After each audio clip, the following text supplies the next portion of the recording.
대강절 세 번째 주일 이렇게 함께 하나님께 예배드리게 되어서 기쁘게 생각합니다. 저희 교회 식구들 또 환영합니다. 우리 오늘 순종 시리즈 세 번째, 처음에 요셉의 순종 그리고 마리아의 순종, 오늘은 그 성탄절에 잘 맞나 그런 생각을 가지게 하는 예수님의 순종, 그런 순종에 대해서 우리가 성경의 말씀을 들어보도록 하겠습니다. 저희가 예전에 배울 때 직선은 작은 점들의 연결이다 그런 말을 한 적이 있었습니다. 그러니까 우리의 눈에 보면 다 그냥 자로쓱 그런 한 선으로 보이지만 사실 작게 분해해서 들어가 보면 작은 점들이 연결된 것이다 그런 말을 들어본 적이 있습니다. 그런데 제 생각은 한 사람의 인생은 작고 작은, 큰 것도 있겠지만 크고 작은 어떤 사건들이 이렇게 다 연결된 것이 사람의 인생이 아닌가 그런 생각이 들었습니다. 또 그러면서 하나님의 일은 많은 사람들이, 여러 종류의 많은 사람들이 크고 작은 자기에게 배당된, 자기에게 맡겨진 크고 작은 일들을 이룸으로 해서 하나님의 일과 하나님의 계획이라고 하는 원대한 것들이 쫙까지 뻗어나가게 되는 걸 알 수가 있는 거죠. 저희가 이제 아주 멀리까지 볼 수 있는 서치라이트 같은 게 있는데, 그 서치라이트는 전기 콘센트부터 해서 물론 전기는 또 발전소에서 오겠죠. 와가지고 콘센트를 꼽으면 그 전기가 들어와서 각종 기계를 하나씩 다 거쳐가지고 이렇게 서치라이트가 아주 밝게 그 등대 같은 데서 쫙 비춰서 생명을 구원하게 되거든요. 지시를 하게 되고 방향을 알려주게 되는데, 그 연결된 것 중에 아주 작은 기계 하나라도 그 부분이 딱 끊어지면 그건 절대로 켜지지 않습니다.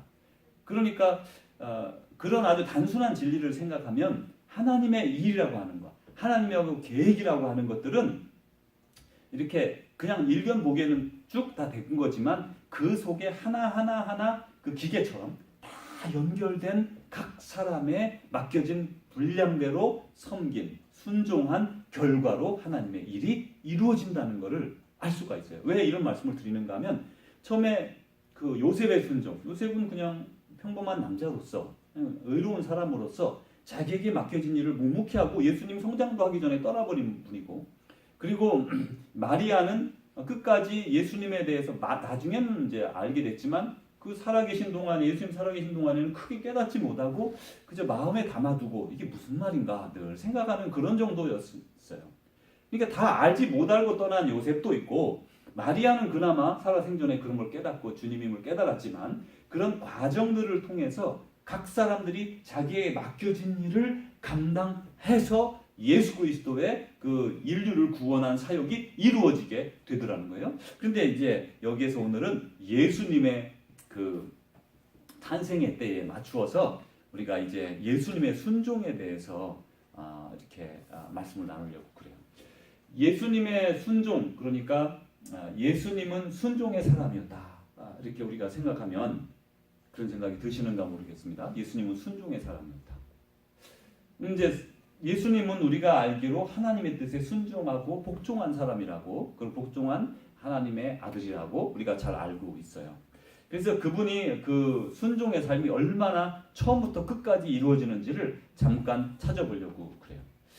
이게 예수님이 이 땅에 오신 것 자체가 하나님의 뜻에 순종함이었다는 것을 성경이 말씀하고 있고, 또 심지어 삼위일체 하나님, 같은 하나님 동격이신 하나님이신 예수님이 인간의 몸을 입고 이 땅에 오는 과정을, 이 땅에 오는 그런 모든 경로를 하나님이 계획하시고 거기에 순종하셔서 예수님이 오시게 된다고 이제 조금 이따 우리가 말씀을 보면서 나누겠습니다. 이렇게 예수님은 처음부터, 시작부터 하나님의 뜻에 순종해서 이 땅에 오시게 되고, 그것도 사람의 몸을 입고 오게 되는 걸 알 수 있어요. 그래서 예수님이 탄생하셨다 이것이죠. 그래서 오늘 우리 크리스마스 성탄절에 예수님의 순종에 대해서 이제 순종 시리즈 세 번째로 말씀을 나누는 거예요. 근데 예수님은 이제 그 계속되는 순종의 삶을 인간의 몸으로서도 살아가고 또 하나님 나라에 계시면서도 지금도 순종하리라고 생각합니다. 천국에 가면 없어지는 게 있고 또 쓸데 없어지는 게 있어요. 성경에 보면 요한계시록에 보면 21장에 주로 이런 내용들이 이제 이렇게 좀 언급이 되어 있는데 그 중에 보면 거기는 교회, 히에로나는 성전이 없다는 거예요. 거기는 성전이 없어진다는 거예요. 우리가 생각할 때 이스라엘 사람들의 개념으로 성전은 이스라엘 성전, 이제 예루살렘 성전을 말을 할 겁니다. 그리고 나서 우리 공동체가 성전이 되었고 그럼에도 불구하고 성전, 그 히에로온이라고 하는 그 자체 성전의 중요성은 이스라엘 사람들에게 뭐 말할 수 없는 아주 중심된 위치이잖아요. 그래서 그 성전이 하나님 나라에 없대는 거죠. 그런데 그게 없어지는데 거기에서 쓸데 없어지는 게 있는데 그게 뭐냐면 거기에는 해와 달이 쓸데 없어진다는 거예요. 우리가 이렇게 생각하면 해와 달이 없으면 깜깜하다고 생각할 수가 있어요. 해가 있으면 보통 구름에 가리더라도 낯이 좀 환하게 되잖아요. 또 달은 이렇게 해에 반사가 돼서 비춰지는데 은근히 지구를 비추고 달이 완전히 먹구름으로 가려지면 상당히 깜깜한 걸 우리가 경험합니다. 그 완전히 깜깜한 세상을 경험하는 건 우리가 많지 않은데 이제 이런데 그 해가 그 한낮처럼 쨍쨍 내리칠 때 얼마나 뜨겁습니까? 그리고 해를 우리가 바라볼 수가 없죠. 그래서 모자도 쓰고 그 눈을 가립니다. 선글라스로. 그런데 이 천국에서는 해와 달이 쓸데가 없어요. 왜냐하면 이게 비치고 있는 거예요. 없어졌다는 게 아니에요. 성경 말씀에는. 그게 비치고 있는데 전혀 쓸데가 없는 거예요. 예를 들어 해가 쨍쨍한데 거기다가 촛불을 막 큰 걸 하나 켜놨다고 해서 아무 소용이 없는 거죠. 그 촛불은. 비치지도 않고 아무것도 아닌 거죠. 그런 것처럼 하나님이 계시고 하나님의 영광의 빛이 비춘다네요. 하나님의 영광의 빛이 쫙 비춰서 엄청나게 밝은 영광의 빛이 드러나고 예수 그리스도께서 등불 되시니라. 이렇게 해서 하나님의 영광이 비춰지고 예수님의 그 등불 되심으로 말미암아 아주 환한 세상을 우리가 이렇게 생각할 수 있어요. 근데 거기에서 없어지지 않는 게 있는데 바로 그게 뭐냐? 순종. 이 땅에서도 우리가 주님께 순종하고 살아가는데 저 천국에 가서도 여전히 있을 게 뭐냐? 순종이라는 것이죠. 이 순종은 계속해서 남는 지금부터 하나님 나라에까지 계속 연결되는 우리의 믿음의 모습인 걸 알 수 있습니다. 먼저 이제 에베소서 3장 9절에 보면 예수님의 그 순종하심으로 말미암아 이루어진 세 가지 일이 있는데 첫 번째는 이 땅에 오신 거죠. 이 땅에 오셨는데 가장 먼저 예수님이 이 땅에 오신 것은 이렇게 에베소서에 설명합니다. 영원부터 만물을 창조하신 하나님 속에 감추어졌던 비밀의 경륜이다. 그러니까 예수님이 이 땅에 가시는 거는 천사도 몰랐고 뭐 어느 누구도 몰랐다고 그래요. 하나님만 아셨는데 하나님이 그것을 감추어 두셨다가 예수님하고 상의하시고 예수님을 보내시게 되는 거죠. 그러니까 이 예수님이 이렇게 세상을 그의 생명으로 말미암아 구속하시게 되는 거는 이렇게 우리에게 생명을 주시고 우리를 살려주시게 되는 거는 하나님이 영원전부터 만물을 창조하신 하나님 속에 감추어졌던 비밀의 경륜이라는 거예요. 우리가 이런 걸 압니다. 우리 이제 중고등학교 때 질량 보존의 법칙 그런 걸 배운 적이 있고요. 또 열량 보존의 법칙 그런 걸 배운 적이 있습니다. 그건 무슨 말이냐면 열량 보존의 법칙은 여기서 이렇게 불을 떼서 성냥으로 탁 해서 성냥 불이 딱 이렇게 초를 붙였어요. 그럼 성냥은 죽죠? 그럼 성냥에서 열량이 나왔는데 그 열량은 그대로 다 발산되지만 지구 안에 그대로 공존해서 열량이 이제 계속 어디론가 이동할 뿐이지 이 지구 안에 있는 열량은 다 동일하다는 거죠. 이거 뭐 다 에너지가 움직이지만 다 동일한 열량이라는 거예요. 그러니까 이건 하나님이 정하신 법칙이거든요. 열량 보존의 법칙 같은 거는 하나님이 지구를 또 세계를 만드시면서 우주를 만드시면서 이렇게 설정해 놓으신 법칙인데 그것이 우리 인간의 삶에도 이렇게 정신적, 영적 삶에도 적용이 돼서 누군가가 죄를 지으면 그 죄에 대해서 그냥 눈 감아주고 없던 걸로 해라 이렇게 하시는 게 아니라 하나님은 그거를 누군가가 대신 갚아주어야 된다는 게 하나님의 법칙이라는 거예요. 그건 그냥 열량 보존의 법칙이에요. 그냥 하나님 나는 그렇게 만들었다 이거예요. 그냥 우리 생각에는 죄 하나 지으면 에이 뭐 that's alright, next time I'm not gonna do it 이렇게 그냥 그러면 끝나지만 실제로 하나님은 우리 사람들에 대해서 그런 죄에 대해서는 꼭 그것에 대한 대가를 요구하신다는 거죠. 그래서 구약 시대에는 그거를 대가를 하나님이 온전히 잘 치르기 위해서 동물 제사를 주셨고, 그래도 세상이 점점점 사람들은 타락해 가고 악해져 가니까 그러면 예수님을 주셔서 온 세계를 다 구원하시게 되는 역사를 이루시게 되는 거죠. 그리고 예수 그리스도의 보혈의 피로, 그 보혈의 피가 막강하고 강력해서 모든 사람들의 죄를 오고 오는 죄까지 씻을 수 있는 능력을 거기에 심어 주신 것이죠. 그래서 이제 이렇게 예수님이 이 땅에 오신 거는 그 영원전부터 이렇게 감춰졌던 비밀이다. 이건 천사도 몰랐고 아무도 몰랐다. 이렇게 성경에서 말씀합니다. 곧 영원하신 우리 주 그리스도 예수 안에서 예정하신 뜻대로 하신 것이다. 이거는 하나님이 예수 그리스도 안에서 예정한 거예요. 그러니까 하나님께서 이 일을 이루시기 위해서 예수님과 합력해서 이루시게 되는 걸 알 수가 있어요. 그래서 이제 그는 근본 하나님과, 그는 예수님입니다. 그는 근본 하나님의 본체시나 하나님과 동등됨을 취할 것으로 여기지 않고, 그리고 오히려 자기를 비워 종의 형체를 가지사 사람들과 같이 되셨고, 그래서 예수님은 자기가 하나님이심에도 불구하고 자기를 비워 종의 형체를 가지고 사람처럼 돼서 이 땅에 내려오시게 되는 게, 그게 바로 아기 예수의 몸으로, 그것도 좀 힘이 있는 성인의 몸으로가 아니라 아기, 아주 연약한 다른 사람의 손에 맡겨지는 기가 막힌 아기의 모습으로 오시게 되었다는 것이죠.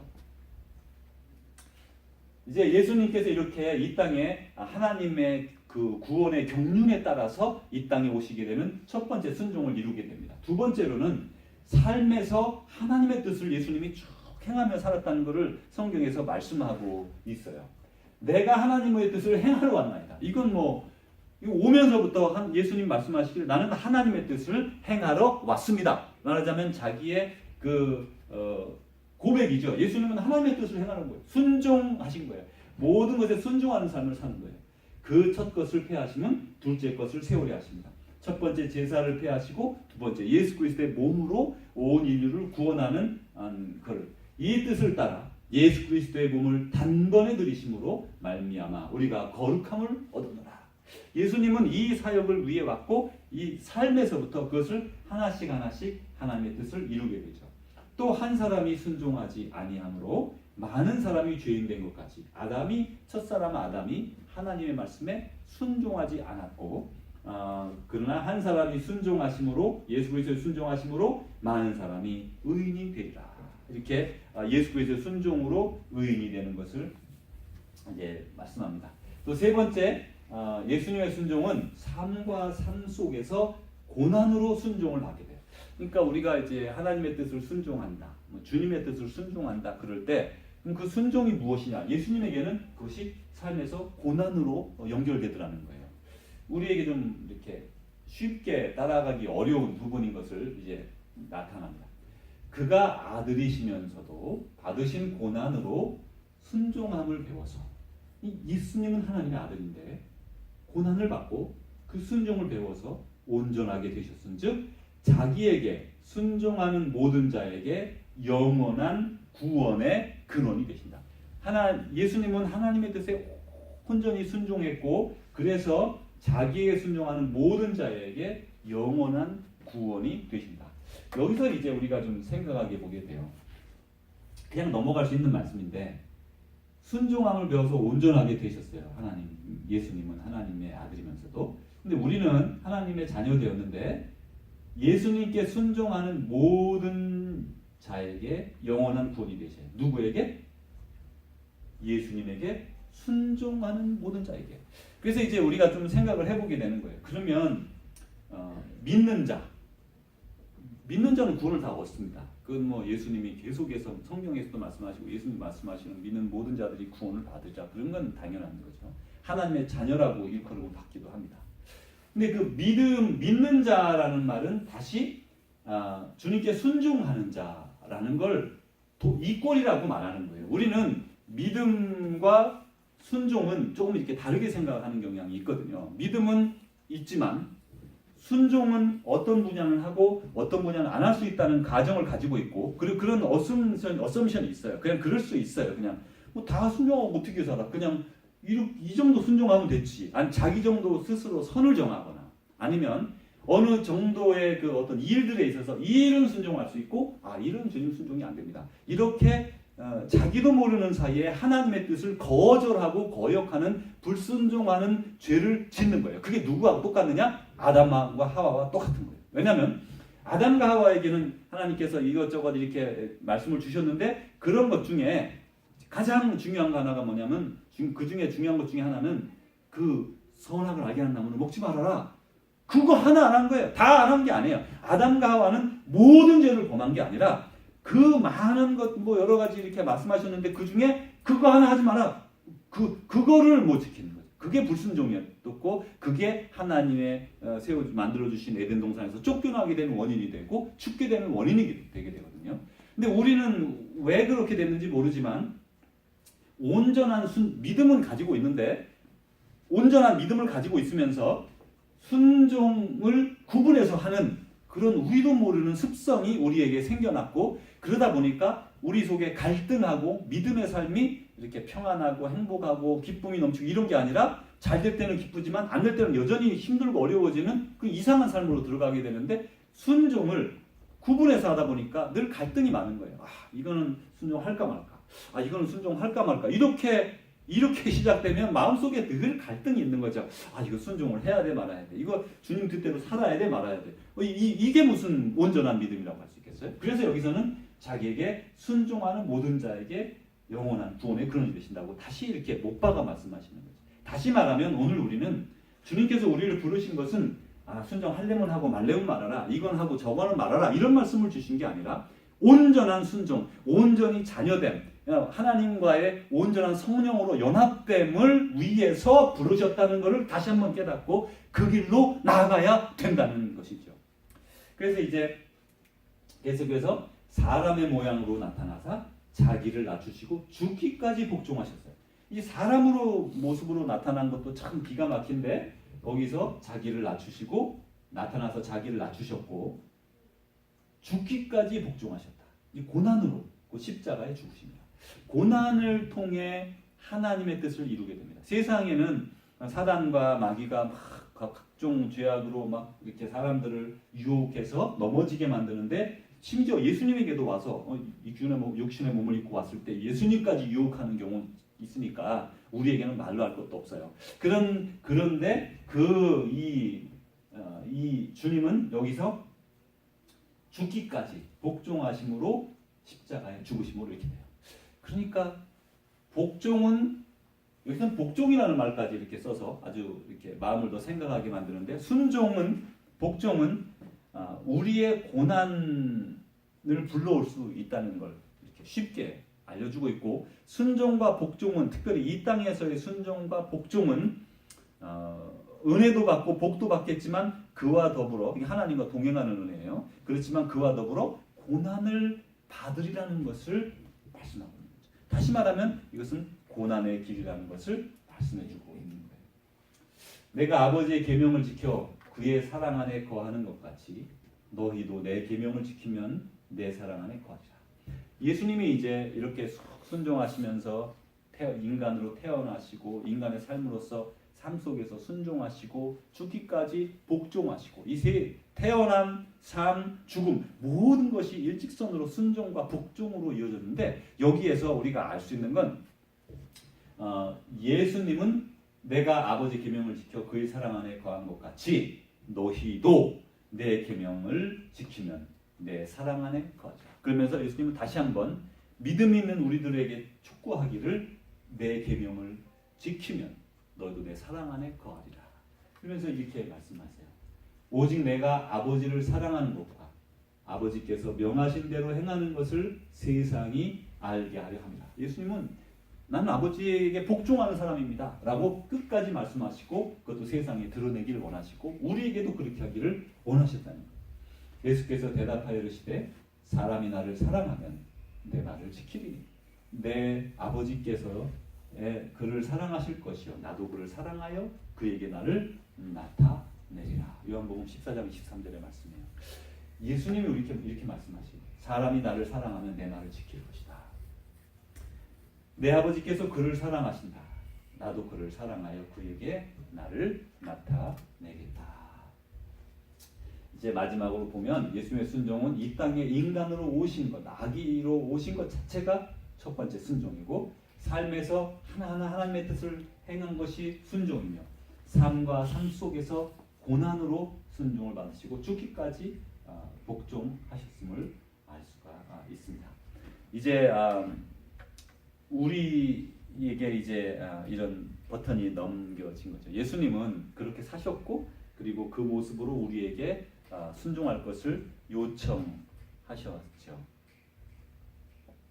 이제 순종은 우리의 순종으로 하나님의 원대한 역사에 내가 그 한 부분이 될 수도 있고, 그 부분에서 빠짐으로 말미암아 끊어져서 누군가 하나님이 부르신 다른 사람이 들어와 그 선을 연결할 수도 있어요. 우리는 어떤 그 위대한 일에, 특별히 원대한 작업에 참여하는 걸 참 기쁨으로 여기고요, 보람되게 여깁니다. 예를 들어 어떤 큰 그 건설 사업 같은 걸 할 때 그 어떤 사람들이 그런 거 얘기하는 걸 들었어요. 금문교 골든 게이트, 그거를 세울 때 사람이 그렇게 많이 죽었답니다. 그게 이렇게 좁아가지고 이렇게 물이 들어오는 그 부분이 좁아가지고 물살이 엄청나게 세가지고 거기다가 그 앵커를 처음에 박아야 되는데, 그걸 박을 때 그렇게 사람이 많이 죽고 이제 많이 고생을 하고 그렇게 됐었대요. 한 번 떠내려가고 한 번 떠내려가고 계속 그 작업을 하면서 사람이 엄청나게 많이 죽었는데, 그거를 공사에 참여했던 어떤 사람이 나중에 너무너무 그 보람된, 자기는 뭐 이름도 없고 아무것도 없는 노무자였는데 그냥 거기서 그냥 뭐 그렇게 했던 노무자인데, 그 보람을 잊을 수가 없고 자녀들에게 그렇게 말하게 되고, 그러니까 그 어떤 일에 참여하는 것이 얼마나 중요한지 모르고, 또 한편 그 참여하는 데서 그렇다면 내가 이렇게 대충 눈 감고해버리면 아파트도 무너지고 백화점도 무너지고 다리도 떨어지고 그러잖아요. 그러니까 내 한 부분이 하나님의 사역의 지금은 우리가 내가 지금 들어가서 하는 이 사역이 어떤 길로 연결되는지는 모를 수 있어요. 그 사람이 모를 수 있고, 그리고 요셉은 예수님이 잘하는 걸, 다 잘한 걸 보지도 못하고 그냥 돌아가셨으니까 아무것도 모르는 거예요. 그렇지만 한 가지 확실한 건, 하나님을 온전히 믿고 순종하고 따름으로 그 속에 들어가 그 일을 감당함으로 하나님의 역사가 뻗어져 나갔다는 거죠. 오늘 우리는 그 일로 부름을 받은 거죠. 우리 당대에 또 내가 이루어서 내 손으로 내 앞에서 내가 이름을 내면서 내 이름을 내면서 뭔가 이룰 수 있는 일도 있습니다. 그런 것들은 분명히 있습니다. 그러나 그것만 생각할 게 아니라, 난 지금 잘 모르지만 하나님이 나를 부르시는 이곳에서 그 일을 이름으로 말미암아 하나님의 원대한 계획이 강력하게 뚫고 나가 세상에 구원의 빛을 던지는 그런 사역에 우리가 부름 받을 수 있다는 거죠. 그리고 그 부름을 받았다는 거예요. 이제 다음번에는 순종의 삶에 조금 연결해서, 그러면 왜 우리는 어떻게 하나님의 뜻을 아는가? 하나님의 뜻은 무엇인가? 또 나는 특별히 무엇으로 소명을 받고 어떻게 부름을 받았는가? 여기에 대해서 다음 시간에 조금 더 생각을 해볼 겁니다. 이제 성탄절 지나서. 왜냐하면 이것은 여기까지는 다 우리가 생각이 되지만, 이 다음 그러면 so what? 하나님이 나를 왜 부르셨습니까? 그럼 어디에 부르셨습니까? 어떤 일을 할까요? 이렇게 하나님의 뜻을 묻게 되는 거예요. 왜냐하면 그게 뜻인지 아닌지 모르니까. 이제 그러면서 그럼 하나님의 뜻은 어디에서 오지? 어떻게 분별하지? 등등 그런 것에 대해서 이제 다음 시간에 말씀을 더 나누고, 지금까지는 예수님의 순종을 보면서 다시 한번 순종을 다짐하고 생각하는 그런, 그리고 그의 그 순종함으로 이루어지는 그 정말 복되고 멋진 일들이 연결되는, 나가 그 한 부분이 되는 그 엄청난 역사, 그 보람, 하나님의 사역의 동참, 협력, 이런 영광의 길에 우리 모두 부름받았으니 그 길로 나아가시기를 주님의 이름으로 축복합니다.